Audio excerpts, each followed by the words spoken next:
As they put it, illegal aliens, yeah. All right, let's bring in our panel. Daniel Lippman, he's the White House reporter for Politico and Newsmax, contributor. Dustin Olson, also pollster at American Pulse Research and host of the Political Trade Secrets podcast. So this battle among top-ranking Democrats was brewing in the wings of the shutdown fight, but now it's really taking center stage. AOC is batting off accusations that this is really about a 2028 showdown. Take a listen to this. I want to just ask you straight up, like, are you planning to primary challenge him? Do you think that's why he's doing this? This is so not about me in this moment. This is about people being able to insure their children. That's a little bit about you. So take a listen to what Nancy Pelosi had to say about it all. Speaker Emerita, there was a thought from the Republicans that AOC is directing this, and she said that senators are welcome to go to her office directly. Is she driving that? Why are you saying such a ridiculous thing?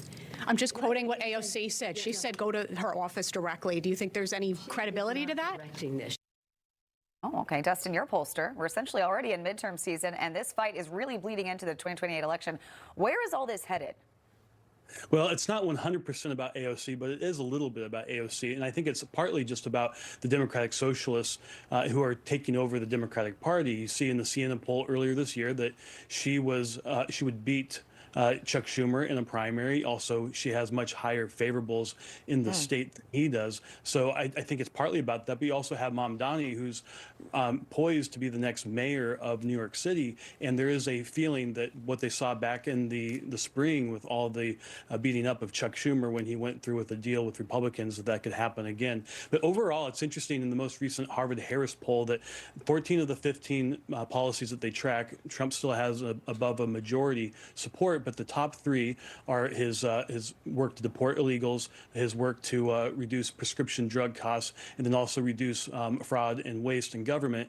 And those happen to be what the battle lines are being drawn upon right now on this battle. And I do think that is going to hurt Democrats going forward. And yet in the generic polling, you know, who do you prefer, a Republican or a Democratic Congress? Democrats have a lead, which is kind of weird with everything going against them, but that's just kind of how America is. The shutdown, though, it could pave the way for the president to make some cuts.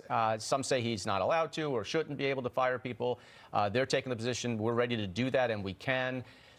This is going to be an interesting thing. This is what he posted about the budget director, Russ Vogt, saying that he's going to determine which of the many Democrat agencies, most of which are a political capital SCAM scam, he recommends to be cut, and whether or not those cuts will be temporary or permanent. What do you think of the strategy here, Daniel? What's also interesting in one of those posts is he says Russ Vogt of Project 2025 fame. So I remember during the 2025 campaign, Trump said, I don't know anything about Project 2025. I haven't read it. But now he seems to be, bringing that book back and kind of that playbook for how to reform the federal government. What you don't want to do is cut federal agencies down to the bone where people notice that they're getting less government services. So, for example, they've closed because of the shutdown, thousands of farm loan offices, a lot in red states. A lot of red states have farms and agriculture as a big part of their economies. And so there is a political risk that you could get some collateral damage for people who are just average farmers trying to feed America. Well, hopefully the shutdown is resolved very soon. And the cuts, as we know, they could begin as early as today. White House Press Secretary Caroline Leavitt giving us an idea of what's coming. Take a listen. Can you give us an estimate on the amount of federal workers that the Trump administration wants to fire during the government shutdown? Are we talking hundreds? Are we talking thousands? Look, it's likely going to be in the thousands. It's a very good question, and that's something that the Office of Management and Budget and the entire team at the White House here, again, is unfortunately having to work on today. These discussions and these conversations, these meetings would not be happening if the Democrats had voted to keep the government open. All right, this could mean a lot of people don't get a paycheck in the mail. Dustin, what do you make of this and these cuts that could be coming?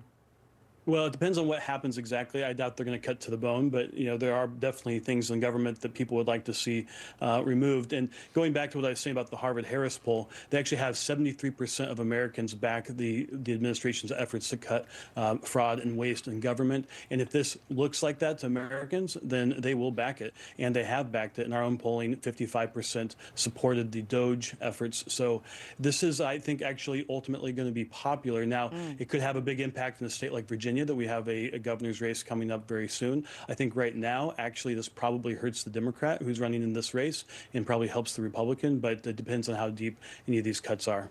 Let's just say this, it's like a walrus full of fat. It takes a long time before you get to the bone. I think they can go a lot more. Dustin, good to see you. Daniel, thank you. Enjoy your Friday. Thanks, guys. Absolutely. Thank you.